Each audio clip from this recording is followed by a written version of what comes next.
Trying to win a closeout game at home for the first time since 1999. We're at Madison Square Garden, where, spoiler alert, this game was over at halftime. Second quarter, Jalen Brunson turns the corner. Bucket, good. Up 16, 90 seconds later, Derek White's layup pinned off the glass by Deuce McBride. Josh Hart the other way. Floater plus the foul. Knicks up by 20 after the made free throw. Everyone was at this game. Who's not there? Oh, Chalamet. Oh, he's loving it. Final minute of the first half. Karl Anthony Towns gets that to go. Knicks up by 27 at the break. The largest halftime lead in 571 games against the Celtics all-time, regular and postseason combined. Early third, Brunson step back over the other Jalen Brown. Knicks led by as many as 41. They roll 119-81, advance to the Eastern Conference Finals for the first time since 2000. First series clinching win at home since 1999 as they advance to play the Pacers in the next round. Game 1 is Wednesday, back at Madison Square Garden. The Knicks with their 8th playoff game all time with 4 20-point scorers. The only starter that did not score 20 points this game was Josh Hart, and he had a double-double in terms of rebounds, assists. In fact, he had a triple-double. He had 10 points, 11 rebounds, and 11 assists. So, he got it done, too. It was an absolute clinic by the Knicks. And for more, welcome to CBS Sports HQ NBA analyst John Gonzalez. The Knicks win a closeout game at home for the first time since 1999. John, this game was over at halftime with the Knicks up by 27. You look at what the Knicks did in this series. They knock out the Celtics, and sometimes it's the team who stays healthy who advances. What does this series win mean for New York? Yeah, I mean, they were resilient, right? Going into tonight's game, the Celtics had actually been ahead for something like 80% of the minutes. And then tonight, obviously, was all Knicks all the time. But for the Knicks to win their first 3 games, when they were down double-digit deficits, and come back and win those games, it just showed, because there's going to be some people, there's going to be some revisionist history here. I've already got my Celtic fan friends in my text messages saying, well, they beat the hospital Celtics. Well, hold on a second. I mean, Jason Tatum was out there for the beginning of the series, and Kristaps Porzingis is dealing with whatever illness he's dealing with. But they just didn't play well enough, the Celtics. I mean, there were many moments in this game. Look, Drew Holiday is a fantastic player. He's been a 0 on offense all year. You're not getting a ton of offense from Al Horford. Joe Mazzulla, for whatever reason, decided to start double big tonight. There's a lot of things you could point to from the Celtics perspective where you say they just weren't good enough. Derek White tonight, another one where he was Game 5, he was fantastic. Game 6 was a no-show. Only Jalen Brown really showed up, and he fouled out, with 2 minutes, almost 3 minutes left in the third quarter. The Knicks, on the other hand, as you mentioned, Akeem, all 5 starters plus Deuce McBride in double figures. Wasn't a super heavy lift for Jalen Brunson tonight. He was fantastic, though. Karl Anthony Towns and OG both had a double-double.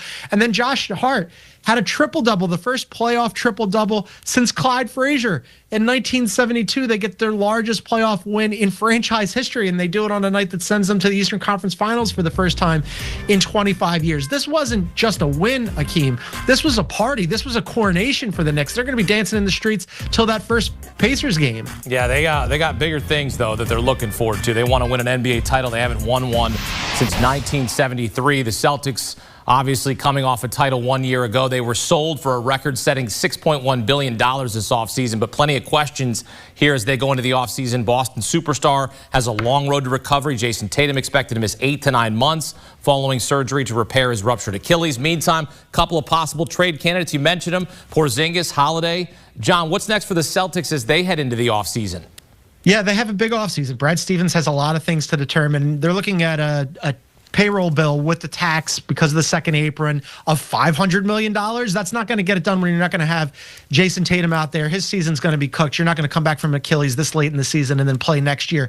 So you're going to look at his age 28 season without Jason Tatum out there. They have to move some pieces around. Now, the question is, sure, on paper, would you like to move off of Kristaps Porzingis? Absolutely. What's the market for him? He's frequently injured.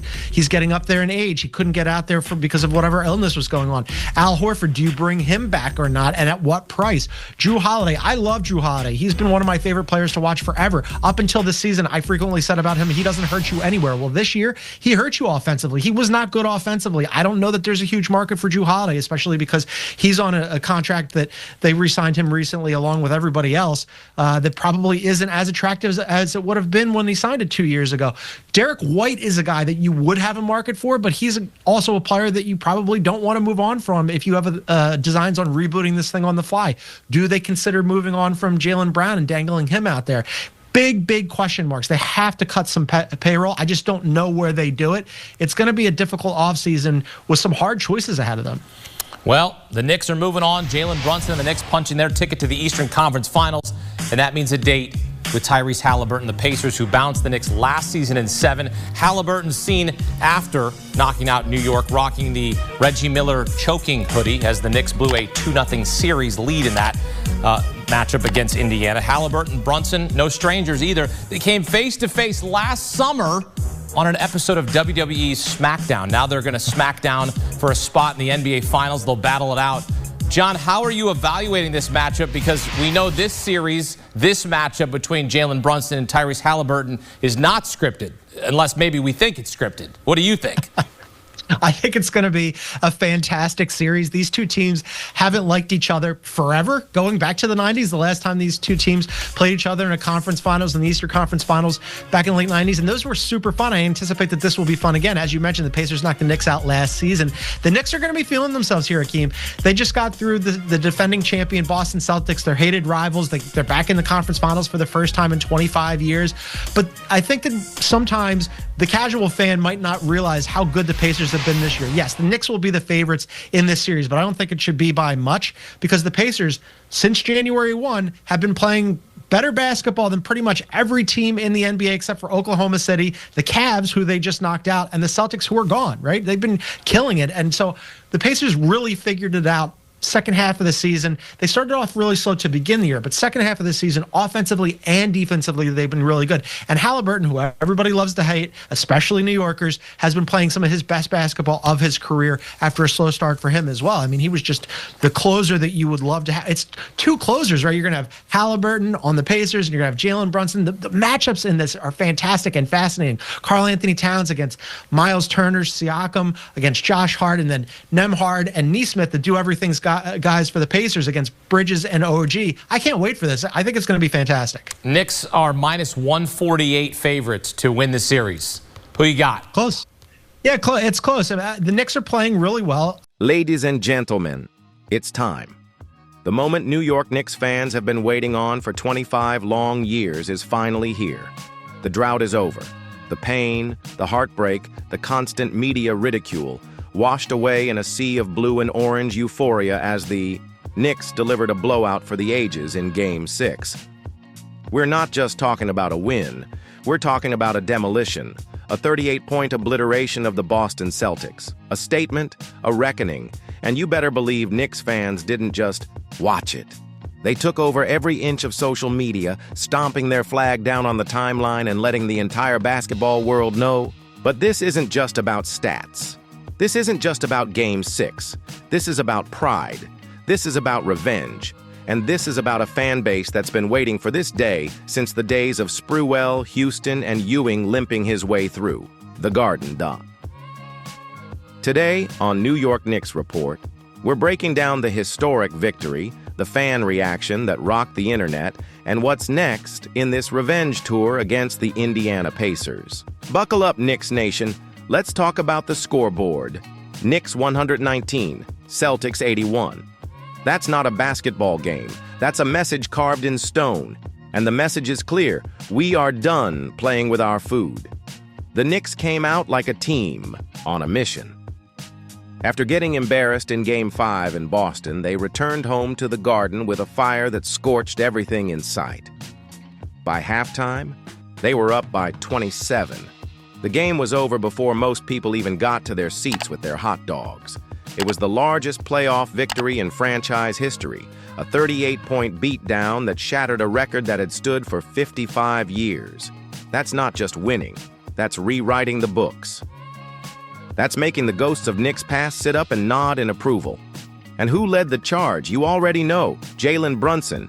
Cool, calculated, relentless. 23 points, 6 boards, 6 assists. The floor general. Og Anunoby. 23 points, 9 rebounds, 3 of 4 from deep. The enforcer Mikal Bridges. 22 points, moving like a silent assassin. Karl Anthony Towns. 21 and 12, anchoring the paint. And Josh Hart? Oh, you mean the guy who just dropped a triple-double in an elimination game? Yeah, that Josh Hart, 10 points, 11 boards, 11 dimes. And get this, according to the NBA, that's the first triple-double in a Knicks playoff game since the legend Walt Frazier back in 1972. That's 52 years ago. Let that sink in. Knicks Twitter, Knicks Instagram, Knicks TikTok, absolute bedlam. From bar celebrations to emotional videos, from OG fans reminiscing about the 90s to Gen Z finally tasting success, social media became a digital Madison Square Garden. One user said, "I haven't seen the Knicks in the ECF since I was 7 years old." Another posted, "We were screaming in the bar, skating in the streets at 1 a.m. Knicks in 6, baby." Another fan dropped the nostalgia bomb. Spree, Houston, LJ, and a hobbled Ewing had me dreaming when I was a kid. Now we're back. After 25 years. Whoa! This wasn't just a win. It was a healing moment. This was decades of pain finally flipping into unfiltered joy. Celtics fans wanted the comeback story. They were tweeting 3-1 like it was 2016 and they had LeBron and Kyrie, but instead they got humbled. And Knicks fans didn't just let them know, they rubbed it in, like only New Yorkers can. Now let's set the stage, because the job's not finished. Next up, Indiana Pacers. The very same Pacers who knocked us out back in 2000. The very same team that ended our playoff dreams last year. You think Knicks fans forgot? This isn't just a conference finals matchup. This is a revenge arc 25 years in the making. This is the sequel to one of the most iconic rivalries in NBA history. Reggie Miller isn't walking through that door, but the energy is the same. Jalen Brunson isn't just here to make an all-NBA team. He's here to end narratives. Josh Hart isn't just here to crash the boards. He's here to crash legacies. And the Garden? It's going to be the loudest building in sports. Period. Game 1 is coming. The lights are getting brighter, the air is getting thinner, and the New York Knicks are 4 wins away from the NBA Finals. Let that marinate. So, here we are. Knicks Nation. We've waited. We've suffered. We've been the punchline for too long. But now we are the headline. We just sent the mighty Celtics home with a 38-point smackdown. We made playoff history. We're in the Eastern Conference Finals. Let me say that again. This team has heart. This team has grit. And this team has a city behind them that's ready to ride all the way to the NBA Finals. Now, I want to hear from you. Where were you when the Knicks made history in Game 6? What was your reaction when Josh Hart dropped that triple-double? And how sweet will it be if we knock off the Pacers and punch our ticket to the finals? Drop your thoughts in the comments. Share your stories, and make sure you subscribe to New York Knicks Report because we're just getting started. We're not done, we're not satisfied, we're just getting warmed up. Knicks in 6. Again, let's go, New York.